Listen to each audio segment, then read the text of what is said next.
Hey everyone, welcome back to another Cats and Rats After Dark here, post-game edition. I'm your host, Kirby Lupo, joined alongside my co-host, Cody Steven, and Banksy's back in the house with us. And we grabbed a post-game win here for our show here over on the YouTube channel side. This is our last YouTube channel post-game show for a while. We're going to go back over to the X side on the Spaces side, but it's been awesome being with all of you all week long. Cody, the chat is already popping before we even hit air here. I mean, 2 points for the Panthers, finishing the road trip at 2-2, which I'll take. I like to call this trip the House of Horrors have been conquered in this trip. LA, first time since 2019, winning in that building, and then Vegas, the only second time the Panthers have ever won in Vegas. So it's, I think, to be honest with you, I thought the Panthers played a good three games this trip. Like I like the San Jose game, the second and third period. So first period was just a little bit, just one big mistake kind of cost us there. Uh, Anaheim was the one game I didn't like. Uh, but all in all, I mean, the LA game was good. This game was good tonight. I mean, you got contributions from guys you were looking for, like Jesper Boak was here tonight, and I think this was probably Boak was his best game of the year so far. Noticeable, fast on pucks, physical. He threw some hits out there. So, but in my opinion, I think Donovan Sabrango is probably the one guy I think I looked the best out tonight because Vegas's forward front, with Eichel, Hurdle, Marner, Barbashev, Howden, like those guys are no slouches. And Sabrango handled himself pretty well besides that unlucky broken stick in the third. But I thought everyone was good tonight. I can't really pick anyone bad tonight necessarily. You could probably pick some bad moments, but I don't think anyone was bad for the duration of the game. Yeah, so that's fair, I'd say there. Yeah. Banksy, your thoughts on this one here this evening? Initial thoughts here before we get into some box scores and, individual stuff here.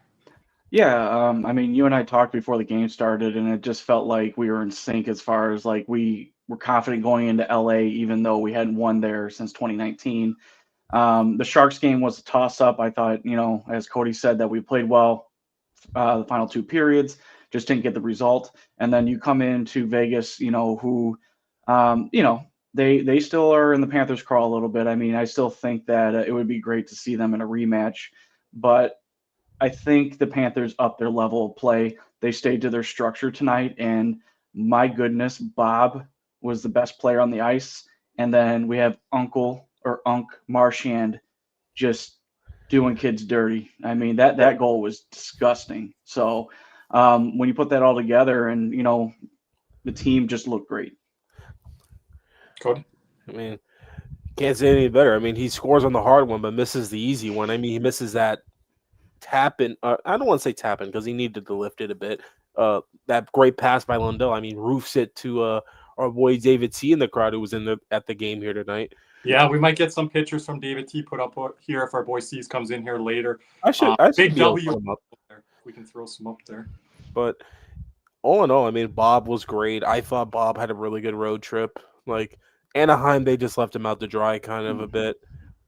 Yeah, some people are saying not like back to a Bob game tonight. I think he's only played one bad game this year. Where he's allowed 2-3 goals where he could have had maybe the rebound one tonight. But again, the team has to play well in front of him, and I think he's played well to get the wins. What is he now at 8 wins on the year? Tarasov's played well too. The team hasn't been able to get wins. Okay, he needs one. Like I feel so bad for him. He hasn't allowed above 2 goals in a game yet, and yet he has no wins to show for it. Yep. So we need to give him something there. And by the way, Sergei Bobrovsky ties, I think it's Jacques Plante 9th all time in the NHL win column. Wow. And one more, he passes him. I mean, if we've got that tweet out there, stat out there, you guys put it down there in the chat for us. We'll put it up. Banksy, I want to know your thoughts on this. I talked to Cody about this stuff offside. I don't know if you talk about this on the Locked On Panthers Network with Armando there, our guy. What are your thoughts on Sergei Bobrovsky when you're looking at the advanced numbers and the analytics numbers? Like, it doesn't really match the eye test to me. I think he's been solid this year. No, it does, but I think the numbers are going to be inflated because of maybe 1 or 2 bad games that he had. He's given the team a chance to win every night, even in those games where they left him out to dry. But you couldn't ask for a better start from him either. He's usually a slow starter, and he usually has to pick up his game and really try to figure out what the defense is going to be in front of him. And now that Maurice has been here for the last couple seasons, it's going to be the same system. He just needs to come in, do his job, do the best he can, and do it one game at a time, like he always says. But, analytics can tell a story. They can, you can make a story based off of that. But watching him actually play and being deserving of wins kind of tells a different story and everything. So I know his stats are not the best. He's only like 12, 13 starts into the season so far. Yeah, I mean, like, I don't know, goaltending is like such a. I think like you don't need analytics to know who's playing good as a goalie. I'm like goal saved above expected. I get all that or whatever. But I don't if I watch a goalie for a game, I could tell him, oh, he had an okay game. Oh, he had a good game. Oh, he had a really bad game. Like, you can tell. Come on. And like watching the game, I watched the Colorado Edmonton game the other night. I don't want to take away from the Panthers here, but Stuart Skinner was not bad in those first two periods. It could have been even more goals, the way that Colorado was playing. So it's not always on the goalie. I know he wasn't too good tonight. I didn't see the game tonight. But again, they won. Speak on that. But again, I think if you're watching all these games, Sergei Bobrovsky's had one or two off nights at most. And there's been moments in games where he's done enough to win the Panthers games when they haven't. And you said that Banksy, when he came over to Florida with Paul Maurice, or after Paul Maurice came in, let's say, how he's got his game together as the game goes along. Like this year, during first periods of games, when we don't have our game as a team, I see Sergei Bobrovsky being like the best player on the ice. And the other guy is the ageless wonder, Brad Marchand. Those are like our best guys that start fights a lot of times. On the Marchand front, 2 points away from 1,000. So, well, hey, we got guys hitting milestones here. And I think Jeff Petrie's actually a couple games away from 1,000. In case anybody wants to put that footnote in. Yeah, so he it's funny. He's like, I want to say this. He's like 2 goals away from 100 goals in his career, and like another like 3 assists away from 300 assists in his career. Like he's not too far off of some milestones as well. But on the Panther front, looking forward here, the Panthers only have 1 road game remaining in this month, which is just a quick trip to Nashville and back. But so meaning for the rest of this month, the next 7 out of these 8 games are at home. So this is, and with the way the Panthers started at home this year, this is when you got to start banking points. Like you got your road play kind of figured out now. The penalty kill had a real bounce back game tonight, especially on that 5-on-3, aka the Gustav Forsling show on that 5-on-3 penalty kill. But it just like on the Vegas front, because there are 2 teams playing this game tonight, it just felt like the forwards were carrying so much of the play for them. Like I never felt threatened by their D or whatever, which is kind of weird because this was their D was their strength, their identity. A couple years ago, and really they only lost 2 guys in Haig and Martinez, and it's kind of fallen off a cliff here.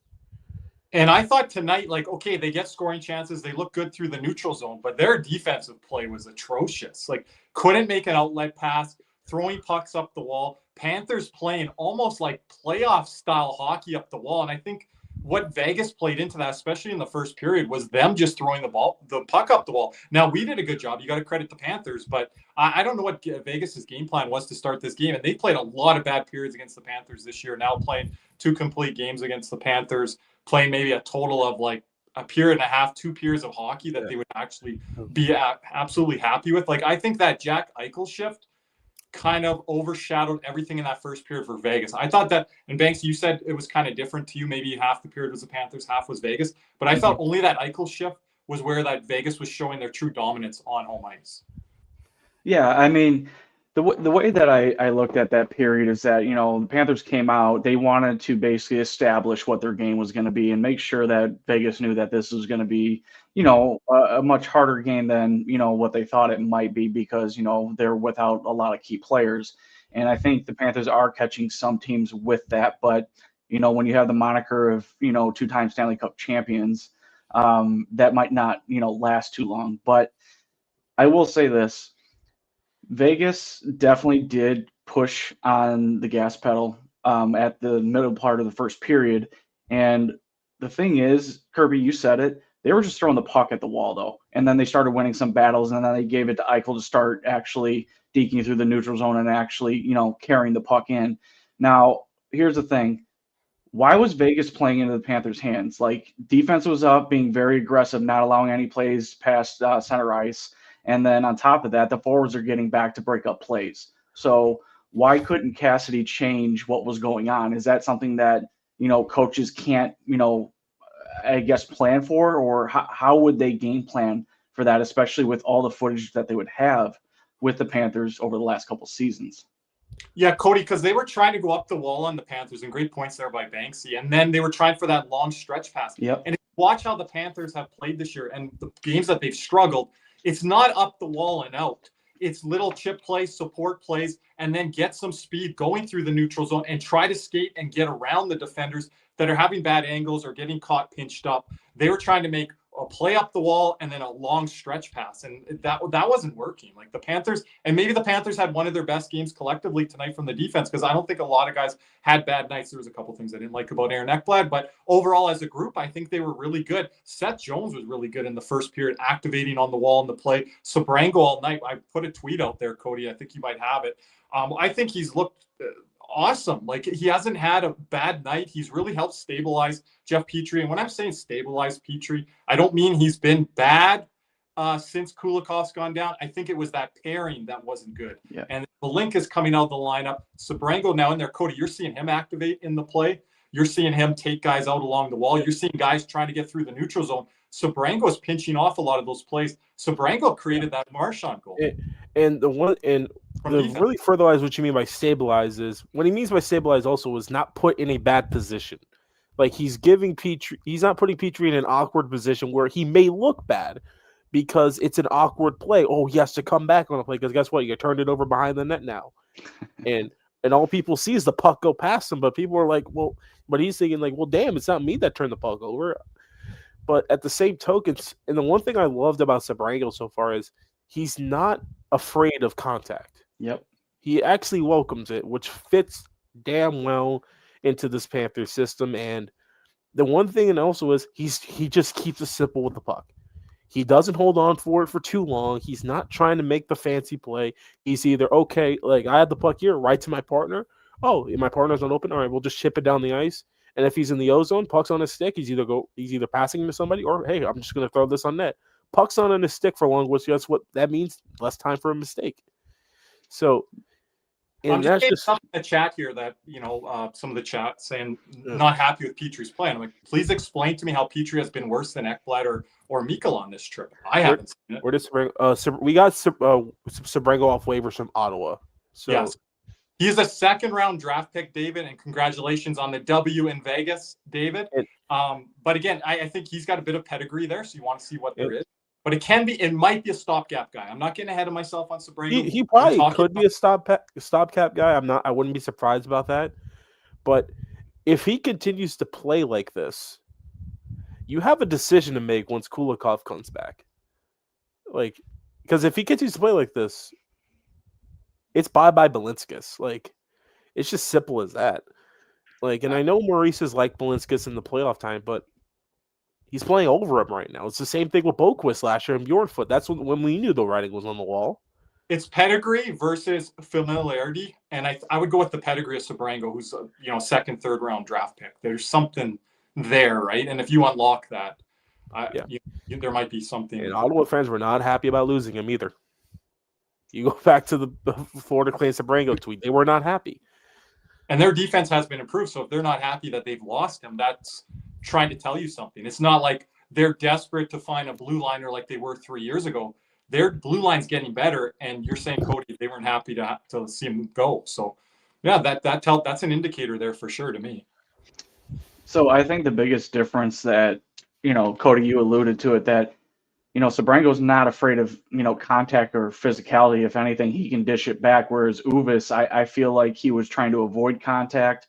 Him trying to get rid of the puck was almost a disaster, time in and time out. And, he made Petrie, look terrible. I mean, I was probably one of those people where I was like, oh, I don't know about Petrie right now. But, it's amazing what, bringing in a new guy who will play the position the way it's intended to for this team and the way that they play, how much of a difference that can make. And, he's looking confident. He doesn't look out of place at all.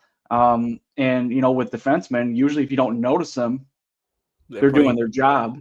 But we do notice them, but in a positive way. Yeah, like he's making good plays. He's physical on the wall and stuff like that. But the chat saying today, Cody, just to kind of wrap a little on the Petrie side, he took a penalty today. Well, so did Mikkel and Ekblad, and I didn't like those penalties they took. So I thought we had our I thought the Petrie one was soft a bit, but yeah, it's a penalty either way. Yeah, like Petrie just flicked the guy's stick. So if Yeah, you're but going I've to seen- get upset on that on Petrie, then I feel like that's just you're kind of looking for things, and it's very little there. Mikula's was just a bit. Ekblad's was like. Then again, Ekblad was just Erod turning the puck over at the blue and kind of putting Ekblad in a weird spot, but still got to stay on your feet and not take a penalty right there. I don't know. Ekblad's killing me on this trip, Cody. Well, He's trip's over now this year. Like I think Ekblad's play from home to road is vastly different. I think he's been a lot better on home ice than he has on these 2 extended road trips that we've had this year. This has been a tough schedule when you look at what we've had to do on the road. Teams like Toronto haven't really left home. There's some teams out west that have had pretty easy travel schedules. So Florida, yeah, maybe they had some of those easier matchups at home to start the year, but this road schedule hasn't been easy. Now they're going home, guys, and we'll get into that a little bit here. I don't want to jump ahead, but tougher games ahead on home ice. So you really needed to get this win, I think, on the road for this to be somewhat of a successful trip and not to have like a bad taste in your mouth, even though the one win was against the LA Kings. Yeah,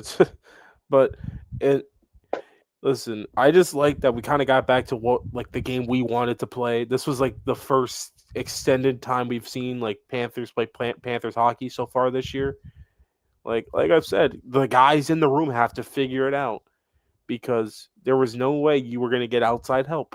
So, but anyway, just on this game's like the third, like what's funny, midway through the third was like that was the first time this year I'm like, oh, I miss Barkov right here. That was the first time this year I felt that. Like other games, I haven't really thought about it, but like down, like up one, like in like Eichel and Marner on the ice, that's where I'm like, oh, now this is where I miss Barkov right here. Like that's where I miss him. I just want to jump to this comment, and then Banksy, we can get into a little bit of Barkov talk there. Cody just saw that picture earlier today that was released here on the weekend. If Cody wants to share it, by all means. Seabass here, I just want to give a shout out to Seabass. This is our, sorry Banksy, I know you're a big Anton Lundell fan, our Anton Lundell contest winner. He thinks the one constant is a lack of aggression right now. I don't feel like we're being the bullies of the NHL. We're usually, the aggressors like we have in the past 2-3 years. This is something we talk with Nick about often, Cody. Our other co-host, Nick Levine, that's not here tonight, how aggressive we are and the bullies we are. But like that's how we establish our play as the season goes along, and then more so into the playoffs. And I don't buy it. I know what David's saying. Maybe we don't want to get more guys injured. I don't think that's the case. I think it's like working your way into it, and you can't fatigue yourself by playing that level of hockey game in, game out. And I think it's more susceptible and suitable to play that on the road. But when you don't have the personnel and the players there, it's a struggle to play that way night out. And it's hard for me to expect that every night, Cody. And you want to hear another big reason? If we do take a penalty for being aggressive, who do we not have to bail us out? Big old number 16. Yeah. I just like it sucks that it took this injury for people to kind of realize it. So you're saying you might see a little hesitancy in their game, Cody, because they know Barkov's not back. Like if I take this penalty, like we ain't got Barkey back there. Like here's the thing, Barkey's not gonna just strip on the puck 3 times and I'm out of the box here. Like it's not like that. And it, like I said, it really sucks that an injury had for people to realize how important Alexander Barkov is to this damn team. There's David that was at the rink tonight, just saying it right there, Cody. Throughout the whole third miss, like that's where I missed him. Like I don't miss him like down when we need a goal or whatever. That's kind of where I miss Tkachuk a bit. I miss Barkov when we're up 1 and we need to defend it. That's where I miss him. Because, as Nick said, we don't have the center advantage anymore. It's like Barkov versus the other team's top line. And then Lundell gets the second line. And then Bennett line gets whoever the hell else is the third, fourth line, whatever the case may be. And these teams we're playing against are pretty damn good and impressive down the middle of the ice. And some of these teams on this trip, Anaheim, sounds a really young youthful team that it's, hey, we're the defending Stanley Cup champions. They're going to throw their best punch at us, Banksy. And we have to be able to adapt to that, right? So it's like these different matchups, I think, aren't, completely suitable to where we're at right now, and getting back to when we get back into some division play here eventually, it'll be interesting to see how we're matching up against these teams in the division, because we've always had a lot of confidence over the last few years how we play against these teams in the Atlantic. But yeah, a lot more teams on the docket here that are outside of the division, and seeing kind of how we match up against them and things like that. It's nice to see Dallas like this season and how we play against them and things like that. So yeah. It just kind of sucks. Go ahead, Banksy, my bad.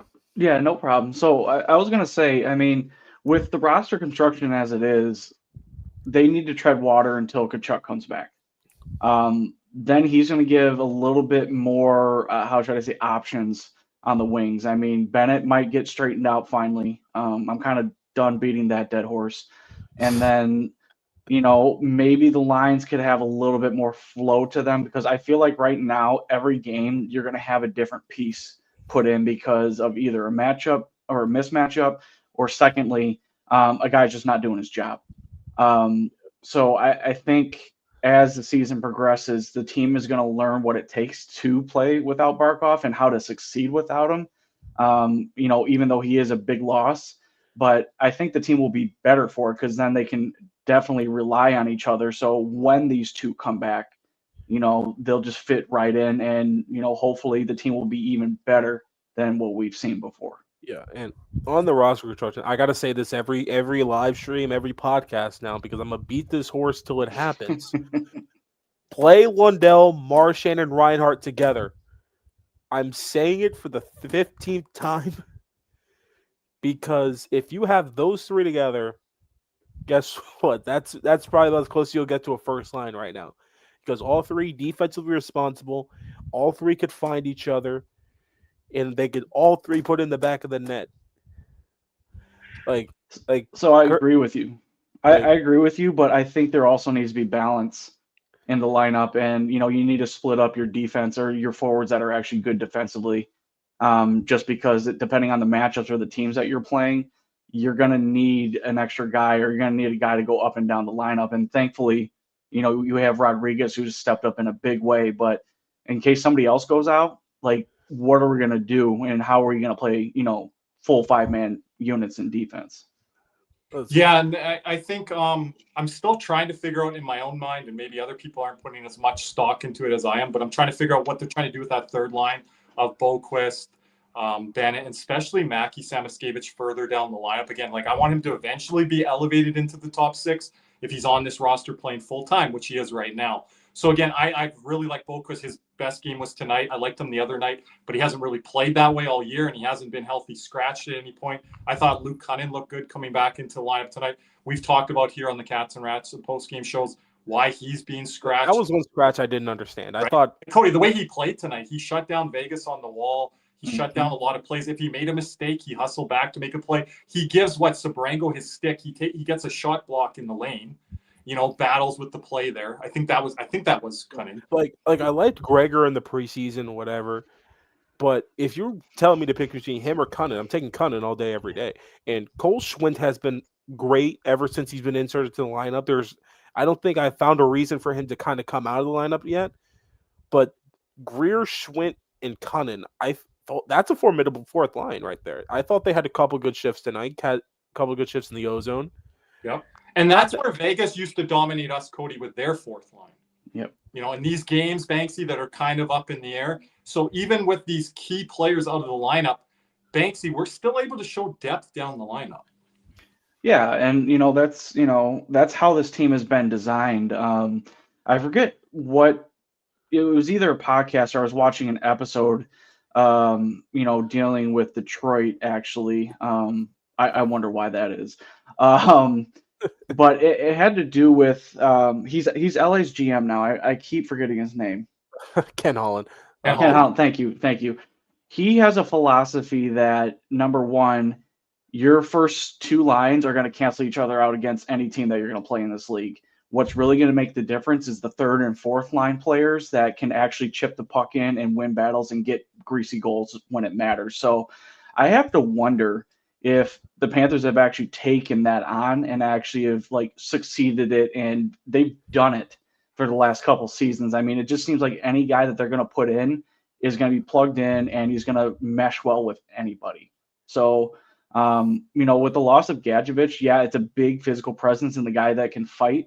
Well, we got Cunnin, who's really fast, and I was really pulling for him to get his first goal. But as you said, Cody, I mean, it's a formidable fourth line, and it could pose a lot of difficulties for other teams that are not going to be that deep. Yeah, and we've gotten offense for the fourth line a lot more this year. AJ Greer has 5 points already in this year, which is probably about what half he had last year. And that fourth line gives you effort, speed, and the one thing I always love is they're always in the O zone at some point in the game. They're not getting ran over. That's been the biggest key for our 2 Stanley Cup wins last year. The fourth line coming in and they were producing offense at key times. The year before, where it was just a little bit more match and play based off who was playing well, but still the same thing. Like, we got momentum from that line or whatever, but mainly it was more Kevin Stenlund. Last year was more of a group effort because after we switched in the Toronto series, we never switched back. But I guess now is the time we take a look at the box scores here for the Panthers here. Thank you, David. I just want to say I'm wearing my poppy for the last time here tonight. It's funny. It blended into your shirt. I tried to put it by the gold palm tree here, though. So I wanted to wear this tonight. I wanted to wear my 24 stuff tonight because Vegas, they still haven't handed the cup over to us. Wait, when are you going to wear the shirt I got you? Where you at, Kenny boy? Oh, I wore it the other day, Cody, but I think it was underneath my sweater. Yeah, you got to wear the shirt. Want me to wear it backwards so you can see the So one thing I want to ask, because I know we have the box score up and everything, is does Greer have more goals than Sam Bennett still? I think they're tied. Like, let's Bennett's at 3 goals, 2 assists. I think AJ Greer is also at 3 goals and 2 assists. Yes, 3 goals and 2 assists for AJ Greer. But tiebreakers plus minus, Bennett's minus 7, Greer's plus 1. So for those who care about that, but yes, they are currently tied. Had to double check there. But looking at the box score here, I mean, 2 players. Lundell at 20 minutes of ice time here tonight, closer to 21 minutes. Like, by far the highest ice most used forward tonight by a whole minute, a whole more like 2 minutes, honestly. And he was winning faceoffs. Yeah, I mean, that's why they put him out there. Circle. Look at Bennett, 64.3. We need more of that. Schwint, 33, kind of an off night, but anyway, Panthers win the faceoff battle. Look, Rodriguez at 50%. You scroll down here to the D. I mean, Brango played 12-18, felt like more. That's probably why it felt like he was out there more, no? How much time? 12-18? Yeah, it seemed a lot more than that, Cody. I guess that's how good he played, because, yeah. But, I mean, plus the fight here tonight, Jones, 23-23, Ekblad, 21-44. Forsling leads away at 24-14, which is probably going to happen most of the time when we have a lead like this. So, and then Bob, 938 save percentage. I think it was 30 saves on 32 shots for Sergei Bobrovsky here tonight. So one thing I want to pull up real quick is somebody who was a -2, and I'm going to start getting on his back a little bit. Okay. Yes, Mr. Verhaeghe. Let's see. 1 shot on goal for Verhaeghe tonight. That is not going to be good enough. I need at least 2 to 3 from him a night. And I don't think Verhaeghe's leading the way this year with us with shot attempts. And when you have this roster construction right now, guys, I think you need Verhaeghe to be leading the way. You know, it's kind of damning. Seth Jones had no shots on goal tonight. On goal. On goal, but he had those 2 bombs on the power play. Cody, I know he missed the net on the one. I need him to hit the net once, man. Ring around. I need him to hit it once. No, it popped right back out, and that blast there was right where Reinhart was sitting. I like that. Kirby, he went 0 for 8. I like that look. Well, 0 for 8, that's not a great number. I want to add another. Fulton Reed shot better than him. Okay. 1 of 5. Guys, do you want him blasting it from the point or passing off? We need the defenses to keep honest. I need him to hit the net. Okay, well, I want to add a good stat here for Banksy. I said it off air. Lundell started 7 for 7 in the faceoff circle. Yeah. And Bennett was good too. Bennett was 7 for 9. Yeah, Like that was a good start for them. But the thing is with Jones is I love the shot attempts. Love it. I just need them on the net. Like that's all I need. Like But okay, would you rather have Ekblad with the little flipper and shots getting blocked by shin pads or what Jones is doing? I'll take Jones. I don't think either option is either or is just as frustrating. But what are we gonna go 5 forward look? Because right now I don't know if we have the personnel. Oh no, we don't have the personnel for it, but no. Come on, man. I mean, like okay, 2 for 8 I could take. 0 for 8 I can't. Like that watching right now on Sports Center here on TSN. You need like one of those looks that Boquist putting it towards the net from our blue liners, when we're on a power play. Hey, the goalie's trying shot a fadeaway and hit the net. You tell me Jones didn't hit one? Like something like that, right? But I don't, Banksy, you can just agree to disagree with me here, and Cody could maybe somewhere in the middle of this. I don't like when we're telegraphing our shots from the point. I like to keep defenses honest when the puck's moving and let it bomb. 100%. If you miss the net once in a while, you miss the net. I don't want to telegraph little muffins towards the net. Yeah, I used to get Huberto for that. Well, here's the thing. You can miss the net every once in a while, just not all the while. Like, it's just like, that's just like you had the Vegas feed tonight, I'm assuming, right? Like, for our Panther fans that have the Script Sports feed or whatever, let's play a drinking game, shall we? For those who can drink 21 and up. Every time you hear goalies say, Jones, wide, take a shot. And I guarantee you'll be buckled by the second period. So we got to start calling him Dimitri Jones. Like Seth Kulikov. Like, come on. Like I love him. Like he had an amazing game tonight. It's just I said last post-game show, I'm a little, disappointed in Jones of late and where he should be right now, a contributing offense. So I want to see more from him.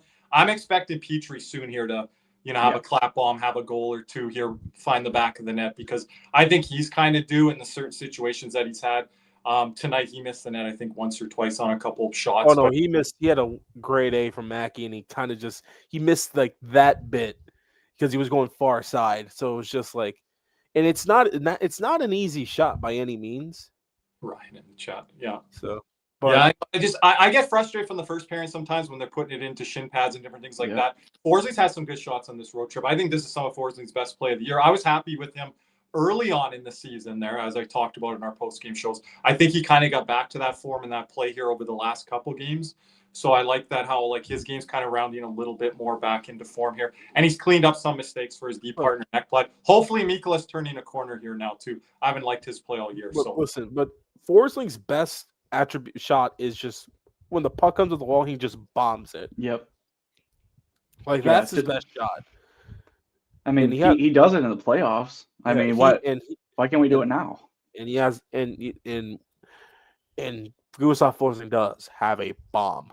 But boys, enough on the game tonight. But before we move forward and look ahead for the Florida Panthers, let's hear a word from our sponsor, Caneswear. Panthers fever is here. Are you geared up? Caneswear in Davie is the place for all your Florida Panthers needs. They have the latest gear for our favorite NHL team. Jerseys, polos, t-shirts, hoodies, hats, and more. Caneswear has you covered. Stop by their store in Davie or at pantherswear.com. Again, that's pantherswear, WEAR.com for all your Panthers gear. And let's hear another word from our other sponsor, Beck Sells FLA. Let me introduce Jeremy. Champions don't settle, and neither should you. Let me introduce Jeremy Beckham at Beck Sells FLA, bringing a competitive edge to South Florida luxury real estate. If you want a home that performs in all 3 zones, location, lifestyle, and long-term value, Jeremy is your power play. The clock is ticking, so let's go for the cup. Reach out now at BeckSellsFLA.com, and that is BeckSellsFLA.com. We do have our latest Cats and Rats podcast episode on deck here. We're hoping to record it tomorrow night, kind of wrap up this road trip and everything like that. Please stay tuned. On the next podcast episode, we're going to be giving away club level tickets again. So stay tuned to that. Lots more content ahead as well. To which of the following games, or are we still deciding that? think it's Nashville, but I've been waiting for Nick to double confirm on that. So I think that it's at the end of the month here. And we will be back on the YouTube channel side throughout the month here on our post-game shows. We're planning to do another live stream again. Might be doing it at the Philadelphia Flyer game. Thanksgiving weekend. You said, Banksy, you'll be available. That's actually on the Wednesday. You said you'll be available for that potentially. 100%. Count me in. Awesome. Yeah. I think we can grab a win that night, boys. So we can try to play. Hey, we're 2-0. We're 2-0. Yeah. Cody, we need you for that one because if the guy sees and Nick are at the home game, then we'll need to run the operation. Like we'll see. You said it's what, Thanksgiving week? Yeah, Wednesday. Okay, yeah, that should be good. Yeah, even if you can't get in with us early, I'd like you to, Cody, but if not, jump in late with me and Banksy or whatever. Yeah, but or else we have one. Yeah, it's gonna be exciting here. But looking ahead to the rest of the week here, the Panthers have a 2-day break. A little bit more breaks coming up for the Panthers after kind of starting off here with like a couple back-to-backs, whatever the case may be. They play once again on Thursday back at home at Amaret Bank Arena versus the Washington Capitals. And then for those who are going to the game Saturday, I hope you don't have plans after because you're probably going to be there a while. It's the Battle of Florida, a.k.a. who the hell's going to have more Pims. Basically it. I'd be shocked. Like, you know what's funny? It's probably we're expecting it now. It's now not going to happen. But yeah, I think one of the games it could get ugly. I don't know which one it's going to be with Tampa. And also to make note of your guys' schedules, I think I'm right on this. We are off the next 2 Tuesday and Wednesdays. We got a Monday, Thursday schedule for the next 2 weeks here, Cody. And I like that. I like that a lot. Yeah. Get some rest here, and it's a little bit of a different type of schedule, but you're going to have this extended homestand here, and a lot of home games upcoming here before the calendar year strikes here. I think at one point we have 10 of 11 at home. It's the way they did the schedule is kind of or something. The rest of the month is home games except for one, which is at Nashville. Yes, okay. But besides home games after that. Yeah, this schedule's kind of freaking stupid. I ain't gonna hold you because we have all of our home games are at before January, and then after that we got nothing but road games ahead. But by then we will have a little bit more reinforcements coming in the name of Dmitry Kulikov and Matthew Tkachuk by then. Fingers crossed. People are wanting to know in the chat any updates on Matthew Tkachuk because we're seeing Alexander Barkov now at public locations. Whether he's working out vigorously, stretching, I don't think he's stretching. Okay. I don't think he's stretching. You don't take your shirt off to stretch. I know it's hot down there in Florida, though. I know, but you could go to the facility and stretch. Well, what's the case he's proven here? Is he out getting a little bit of sunlight, or what's going on here? So I did want to ask that because a lot of people were on the injury when it happened, where he was off his crutches within the first week or two, and if you look at the diagnosis and how he's supposed to, I guess, progress, is that you're supposed to be off crutches and everything. So I'm trying to really caution my expectations with him because people are thinking, oh, he's gonna be back in 5 months. Look what he's doing. I'm like, dude, standing in the sun. Yeah, he's got a yoga mat out or something. Here's the thing. I'm a little with Banksy on this. Listen, my antennas don't start popping up until I see him on the ice. Yep. That's when my antennas start popping up. Because I'm expecting whenever he does hit the ice, if he does, I'm expecting about a month after that. Yeah, he's got to get his bearings back. And I was going to say, do you remember when Bure was coming back from his knee injury and he had the parachutes behind him? Okay, yeah, somewhat, yeah. Yeah, y'all do. I don't. Sorry, way throwback in the 90s. When he ripped his ligaments, was it in Pittsburgh there? Thanks. Yep. Yeah, it was. All the igloo ice. Yeah. But the one thing with the Barkey, and this is with all athletes with injuries, and if you played sports at any point, you'll understand what I'm saying. When you come back from an injury, it's not necessarily like you playing the sport again. It's you being afraid of getting hurt again. That's where it's kind of especially on a similar play, kind of like that, where it's like what Barkov got hurt on was just a simple, like, lost an edge and he just went down awkwardly. A freak incident, Yeah, like it's like feeling the contact again and playing a game without getting hurt and kind of getting that fear out of your head. That's kind of where it's tough. And like I said, for me, like if Kachuk wants to come back mid-December, I think he should be on the ice within the next 1 to 2 weeks. If the timeline is correct. I give him after Thanksgiving. Yeah, I think right around there, like 1 to 2 weeks, or maybe even 3 weeks, we should see him on the ice soon. And then I think his debut would be like 2 weeks after that because it's just a groin. It's not necessarily like a knee thing. And listen, on the Barkov front, listen, I have four words to describe this. Russian machine don't break. Listen, Russian machine don't break. Yeah, I see David here in the chat. Olympics. I don't. To me, I don't buy that. Has he mentioned it? Has he indicated that? That's another thing. If he's back by the Olympics, no, he's going to hurt himself again and possibly worse. That would be your like end of January timeline, early February. Look, I'll document it right now. The Olympics starts, but that's you would need to be. If he plays in the Olympics, I will do the ice bucket challenge 5 times in a row. I'll have 5 buckets of water of ice water ready to go. Oh, Nick might even do more than that. Nick might even go further than that, I should say. Look, I'll say this for wait and see on this, and I'm a holding pattern. There's a lot of people making feelings, projections, predictions. I'm just not with it, and I don't really feel it's necessary. It's not like I'm trying to make predictions for the playoffs or for a guy in the regular season. This is for an injury, so I'm gonna hold pat a little bit here. I talked about the Montour one. I was wrong on the Ekblad one, but this one I don't have a feel for it yet. Well, the same when they were both out the same time? Well, when their timeline would be. I predicted Montour to the exact game he would be back 4 months prior.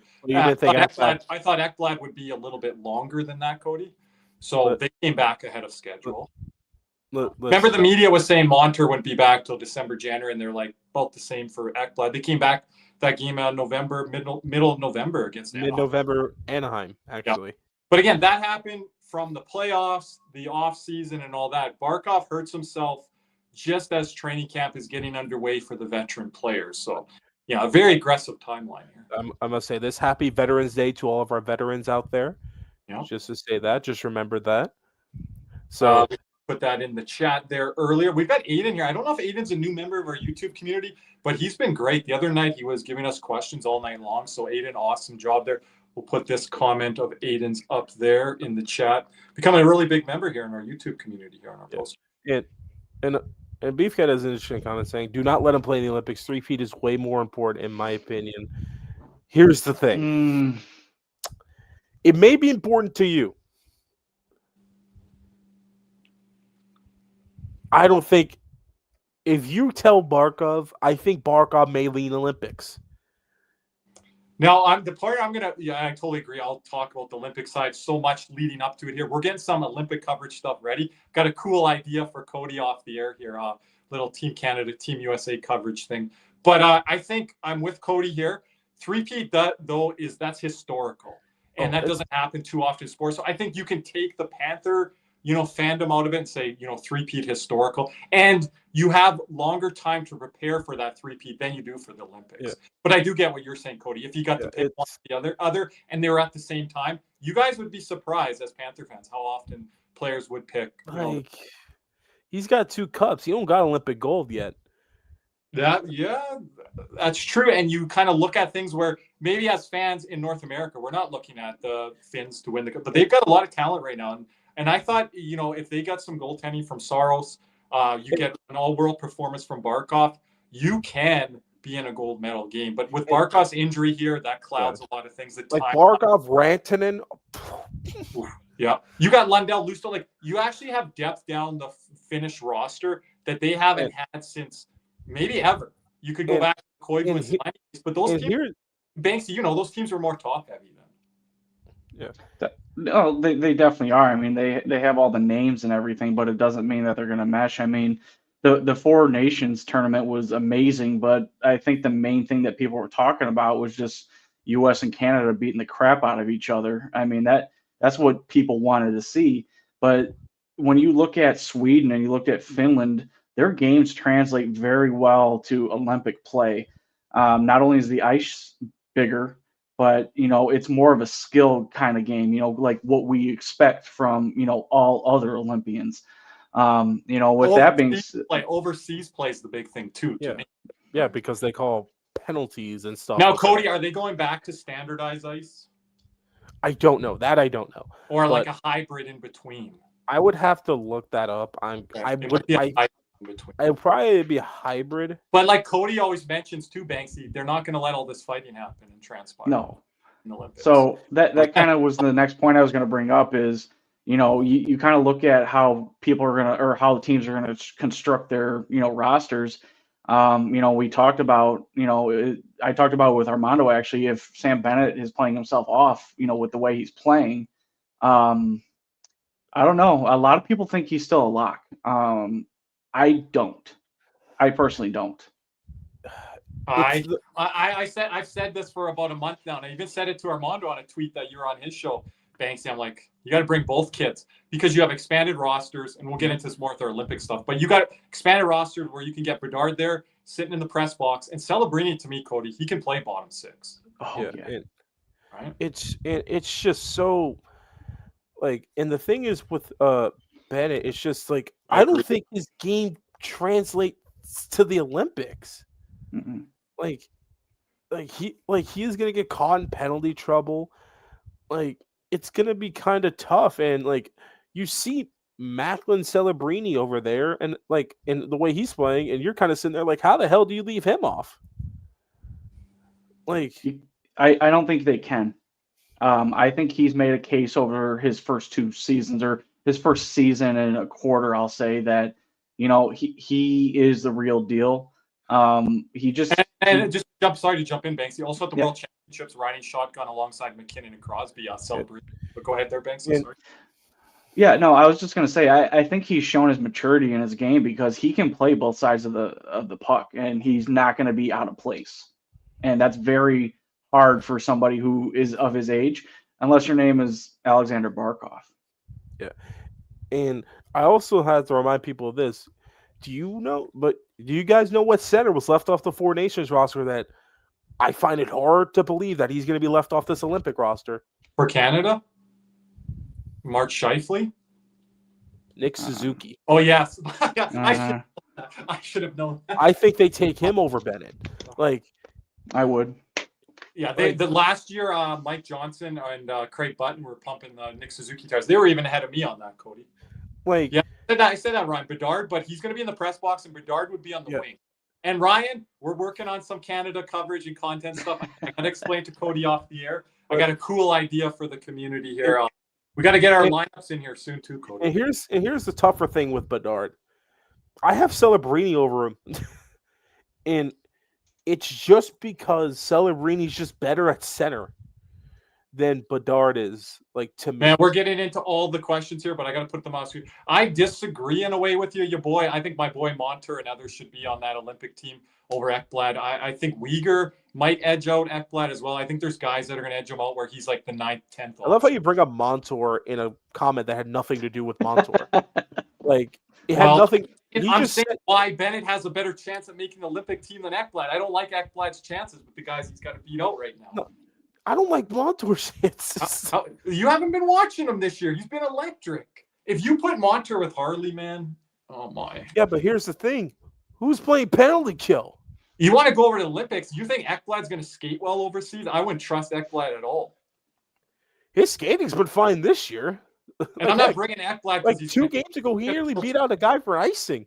I'm not going to bring Ekblad because he's going to kill 2 penalties, man. I'd be worrying about that guy getting around the ice. And you're playing. And remember, guys, in the Olympics, you're playing more days, and you're playing more games. It's not like Four Nations where you can sit a guy and you're going to play every 3rd, 4th day. You're playing every other day. So but that's just how. But in the Olympics, it's going to. Yeah, And I'm the not a Olympics- fan of Ekblad. Hey, we have Banksy on her. Banksy will get on Ekblad more than me. But when you're talking international competition, it's different than asking what Ekblad's going to do in the playoffs. I think it's a different style of play. And Like things. no. You can't compare NHL playoffs to No, I Olympics. think that's different. I'm more comfortable Yeah. having Ekblad in an Eastern Conference final series against the Carolina Hurricanes than I am in a semifinal or gold medal game. Let me just be honest with you here, everyone. Yeah, and it, like Flip shout that out puck Ryan out, right get here. that puck out, get pucks deep, right? Hey, Ryan, you want pucks going deep during the Olympics? I mean, No, If I you want want to pucks in- bring it, guys. if you want pucks in deep, Ekblad's better than that than Montoris. I do not want pucks in deep for the No. Olympics. I want to spring guys and our D to be activated up in the rush. In a playoff situation with Carolina, you can sit back because you know this, Banksy. They're not getting to the center of the ice. They're not getting to the dangerous areas. I'm more worried about Team USA doing that than the Carolina Hurricanes. But that's the one, like the other thing, and that just brought me back to the American thing. Since it's not the playoffs, can Austin Matthews do something? Well, he tried. Hey, our second line center looked pretty good tonight. This was always a good thing. Cody got mad at me when I suggested this name. We're getting into a lot of Olympic talk here. What's the better Sorry, chance? Seth But Jones USA, Seth Ekblad Jones in the Canada. summer, and it's gained a little bit of traction. But I the think US, Jones USA has a better chance than Ekblad Canada, just because I think Seth Jones does. What do you think? Yeah. It's it's going to be close. close. It's Close. close. Close. He'd be a third pairing. Yeah, If like I anything. could Or an extra, like, like an extra. yeah, like he might be 70. I would like But to you want take to talk to Cody, jump in. If you want to talk about Seth Jones, he's an all-purpose player. In the league. listen. He there- kills I'm- penalties. He can power play. He can on play. my roster, I'll explain why Mostly- I want certain guys in over certain guys. Like for one, I want John Carlson over there, because the one, and I said this in Four Nations last year, and this is the same thing is going to ring true here. The Team USA is just going to lack experience, and we need guys who have Olympic experience over there. Like, I don't care if they're extras or D or whatever, if they could play. I just need them there. Like, I want Patrick Kane there, and I want John Carlson there. Like, I just need guys with experience over there to kind of lead, because we're very young in the USA hockey program. But that's why Patrick Kane's name's been mentioned and everything, because you're able to do that because of the extra slotted rosters. Yeah, You know? and Yeah, that's not why. to do with veterans, and then with Canada, it might be the exception of bringing an extra young guy. Yeah, over. we need more. We need more veterans than you guys do. Just because we have Yeah. guys like Jack Hughes. I'm Sorry. like, Jack Hughes, like Tage Thompson, I think is going to be over there. Quinn Hughes. You know, Damn, I'm blanking like on so many guys right now. Like, but we have like those young guys who were drafted like post 2015. And but I do like. We're getting really into. I like what America is doing by bringing all those guys along, and they're going to be together. Like that's what they did with the World Juniors, with those, Spencer Knight, Cole Caulfield, who's working his way into the talk now. Cam York was on that World Juniors team. Trevor Zegras was. He hasn't really worked his way up the national programs list. But yes. I like what America is doing there by bringing those guys along together. Canada's a little bit more the old guard and the new guard kind of coming together. So USA, this might not be their time, which I'll say again, but it's coming. So like we're gonna win gold in the next 3 Olympics, I would say. yes, I would. It's coming. Yes, Just because it's going to translate soon, because you see the domination the World Juniors the USA is having now. Mhm. And once the old guard with Canada and like Crosby, Doughty, and Marchand are gone, that's when I think you start seeing the shift. Yeah, and Canada's not going to go away, but that's where they might be more. Oh no, they're not going to go away, not by any means of necessary. But like you're going to see Finland start to fall off here because like they haven't really had that many young guys come in lately. Mhm. But So I did a little want. bit of to our Olympics. Go ahead there, Banks. No, I just want to get this little jab in because of the history that we have with this team. But I think I would trust anybody in the Eastern Conference Finals against the Carolina Hurricanes. Just saying. Does that include the Toronto Maple Leafs? Toronto Damn, why'd you stole my thunder. Damn. Sorry, Toronto would have ran him over too. We had talked about that last year being my Eastern Conference final at some point. And everyone was getting mad at me. Listen, one game. Austin Matthews would have ran them over. Yeah, it would have been crazy to kind of witness if Toronto, that's like the team that they got over. Well, obviously would have been beating the Panthers, but then doing that to Carolina. Like maybe 6 games, 5. Yeah, like Barkov found his playoff form versus Carolina. Austin Matthews would have done the same thing, I think. Because, like, the one thing with... No, you know who would have ate like Carolina's lunch, and Kirby's gonna love this. Matthew Nyes would have ate their lunch. Oh yeah. Like the one thing about that series was, like, you go back and look at that series, we could have done anything we wanted in the blue paint. We did anything we wanted. Finland winning it all with their epic goals. They've had that song since the World Juniors. They did win a gold medal with that song with Patrick Laine, Sebastian Aho, and Jesse Puljujärvi. I wish Famous we re-signed. Panther. I wish we re-signed Puljujärvi, man. Yeah, Like I do miss, like, in situations like this with this team right now. I think he was hitting everything that moved. It was hilarious. Bring him back for the Tampa game, please. Tampa game, right? And Banksy, Puljujärvi would have had like 8 hits tonight in that first period. He would have had probably like 5 or 6. He would, and I'm glad you kind of circled back to the game because I was actually going to make a point about it. But I just think, with how the season's going, I personally, the less Panthers that are in the Olympics, the better I'm going to be. I mean, I know and that's me personally projecting that, but I want the health of this team to continue, and I want them to continue to contend for the next 5 or 6 years. Yeah. I think you're going to have to strongly manifest that. But let's go here. I mean, we got 1, 2, 3, 4, 5, 6, 7. We have 7 guys that are locks to go to the Olympics. And we would have more if Russia was there. And that's not including Bennett, Ekblad, or Jones. Wow. That's crazy. Because here are the locks, and I think we go agree on this. Reinhardt, lock. Lundell, lock. Lusto, lock. Marchand, lock. Mikkola, lock. Forsling, lock. Like, Belinkis. Oh, Belinsky's lock. No, let him go. Oh, Kachuk, lock. Like, it's just like, Yeah, there's 8. Yeah. And those Finn guys are in the program now. Like when Barkov's healthy, it's 4 of them. And if Russia was in it, Bob, lock. Like Kulikov with the winning. I think bottom pairing. Like Kulikov, the closest role for an NHL guy to Olympic team would be Kulikov. It's like, do the same thing you do with your NHL club for us, right? I actually think he may be higher now. Like maybe I don't know. I'd have to go through the old Russian blue. I don't know. They got Sergachev. They've got guys there, but in the past maybe they've been a little bit. Sergachev, Gavrikov. Yeah, they've got Zadorov has got to be there. Yeah, but I think you're taking Kulikov over Zadorov. No. I think you're playing Z. What do you think? Like Zadorov's going to take both. You're taking both, but you're going to take both. But I think I'd have Kulikov on a higher pairing than I would Zadorov. I would have Zadorov on the higher pairing, but they would end up together. Yeah, but Zadorov probably going to end up in the damn box. Like your boy said, Nosek too. Nosek with is it Czech Republic? Czech. Yeah, Czechs aren't as deep as they used to be. Oh, yeah. true. No.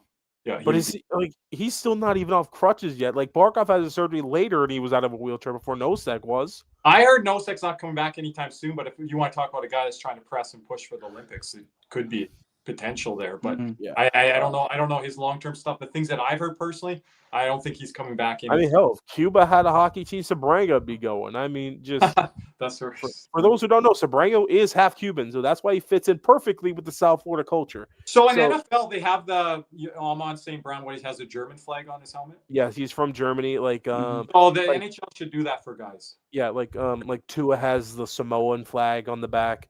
Yeah. Damn, someone has the Canadian flag. I think it's Javon Holland who has the Canadian flag. But I think NHL should do that because they're the most international sport for best on best competition. But, maybe NBA is the second closest. I think baseball's still behind from how long hockey's been doing it for.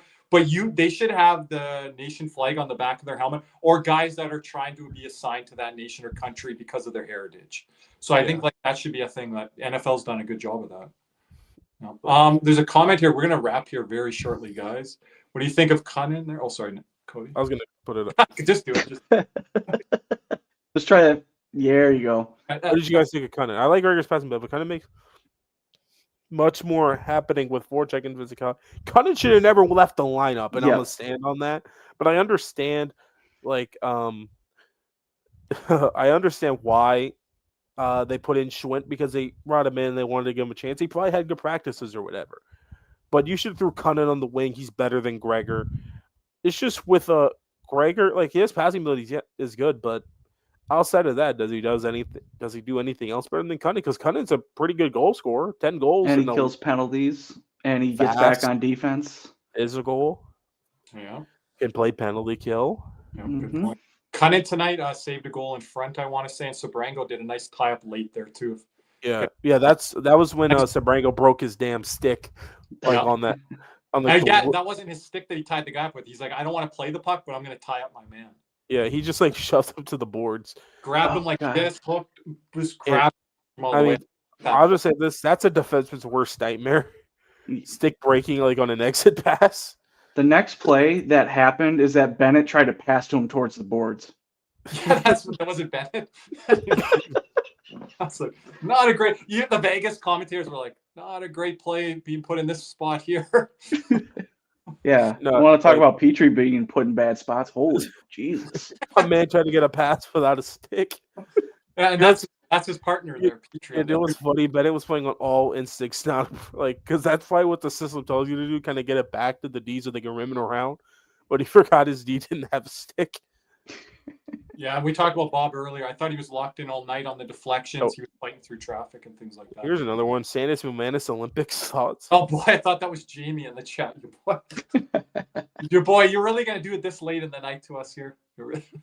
It's your boy.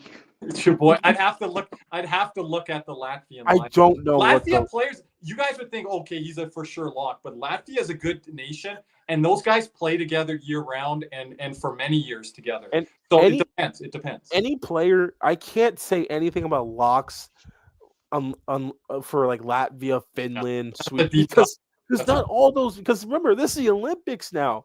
There were probably guys in the SHL, KHL that we've never even heard Latvian of. Latvian leagues. That Like, guys, yeah, right? like that's why I'm so excited for the Olympics because there's gonna be a guy that pops that's not currently in the NHL. Yeah. There's gonna be one. Guys, if we're getting all these Olympic questions, and I know we brought off the topic a little bit here, but we're getting all this. We'll do more content leading up to Olympics because you guys are giving us a lot of questions there. But Listen, to kind of get, I just want to get what you got anything to add there? I was gonna say just like that's why I like the excitement, best on best, and this isn't Four Nations. This is true best on best, like true best on best. Like I have more nations in this. Like I've never really had a Four Nations tournament in my hockey fandom. It's always been 6 nations, 8 nations, 10, 12 Olympics. You get, is it Olympics? I don't know. Is it 12, 14? something like that. The whole non-Russia thing is kind of like throwing everything for a loop, but yeah, that kind of affects the balance of power within the divisions, but there's still going to be great nations there. yeah. But then again, I like this is probably one of the, if Russia did ice a team, it would probably be one of the weaker ones because they're not necessarily that great down the middle that I know of. Like they're very wing heavy with like Kucherov and Kaprizov. Yeah. The goaltending that they'd be able to put out their game in, game out, though, it can win any type of game round robin. And then, that's where it kind of maybe catches up to you later on those matchups down the middle of the ice and do or die. So, but yeah, anyways, we'll kind of wrap there tonight, gentlemen. Anything else to add here before we close? Banksy? No, just glad that we could pull off 2 wins and, again, continue to tread water. That's what this roster needs to do until Kachuk gets back, and then we can definitely figure out, where we're going to go from there. But, guys, thank you for having me on for the post game. Really appreciate it. I always love to have you, Banksy. But, I mean, for those... Banksy out on the Locked On Panthers Networks. He's always joining our Armando Weekly over there. So make sure to subscribe, Apple, Spotify, as well on YouTube. Yeah, I guess one thing, Panthers don't play tomorrow or Wednesday, but there's a lot of games on tomorrow. Check one out. Like watch it. Just watch a different team. Watch some teams that you really haven't watched too closely. I don't know. Watch like let me see. Like what games we got on tomorrow on the docket for tomorrow. Like watch. You got Maple Leafs Bruins. Put on that game. Who loves a good old rivalry game? Friends again. I don't know if that's gonna. Or maybe you want to see a good game. Capitals Hurricanes. That's a good game right there. Yeah, I would recommend our fans watch the team that we're about to play. So the Capitals, watch them the night or two before. It gives you a good scouting report on the team. And this is going to be a barn burner for what both teams have played, like Ducks Avalanche. If you could stay up, watch that game right there. I've watched the Ducks and Sharks a lot this year, so they didn't surprise me on this trip at all. I know. San Jose was going to be the They trap. didn't surprise either of us, Kirby. I was like, I kind of know what's going to happen here. Let's try to do some damage against LA for once, and we did get that done. Banksy predicted that as a win too. So, or if you want to watch, hit 2-0, I think on Vegas and the Kings here. So I was hoping more for a Kings win. Vegas tonight it went 3-1 Florida, which got robbed there at the end. Or you can watch the Toilet Bowl. The two worst teams in the NHL right now, St. Louis and Calgary, are going at it. So, I've been watching Calgary a little bit, but oh man, you want to say Panthers are struggled to score. Oh, Calgary worst in the league right now. Teams down there that are really struggling. We have reasons why we are, so that's always a nice Calgary's thing. barely averaging 2 goals a game, barely. Yeah, 36 goals in 17 games. Exactly 2 would be 34, so they're barely above that. But just to kind of wrapping on that too, like I don't think there's a lot of seller teams right now. Like you can look at San Jose. We'll talk about that later this week. I won't be here for After Dark this week. I think we're gonna still have an episode, so we will have that scheduled here. I will be. Will not be here either. Yeah, you won't be here either. So we'll see if our guys can put it together for us this week. And to pump up that Toilet Bowl even more, St. Louis allowing 63 goals allowed this year. Yeah, I have a lot of St. Louis games, but they're not doing me too well. That was my one prediction that's kind of sinking right now. My other ones are swimming though. My other ones are going well. You got Utah and Anaheim, Montreal that was big on. So yeah, those teams are going well. But I think that's the one. Like hot take you could put in the trash can now. Well, hey, they were last when they won the cup. They put Bennington in and they went on that. Yeah, but they didn't win the President's. I'm not selling them yet. I need to watch them a little closer and then see. I think more hockey needs to be played before I'm going to say that. I think the other teams are struggling out west too. Minnesota, some teams there that haven't quite put it together. Vancouver, I think win one, lose one. I think your expectations need to be a little bit higher than that. But well, how about this? Do you want to know what the reason? They play Demko, win. Don't play Demko, lose. Don't know if Demko's healthy. We'll see what happens. Play Demko, you idiots. But they don't even know if he's healthy. I was listening to Canucks. They're resting him or whatever. They're like, is he injured? Because now he's missed 3-4 practice days. So should we call it load management? It's like, yeah, they're no. Imagine if we had that situation right now. Bless Bob, help Bob, and Bob continues to help us and keep us in a lot of these games. But Cody, we can wrap there. I mean, yes. We thank you for everyone for watching here tonight. Please leave a like and a comment. Comment down below. What are your predictions for the Panthers in the next 2 games? Win, lose, win, lose, win.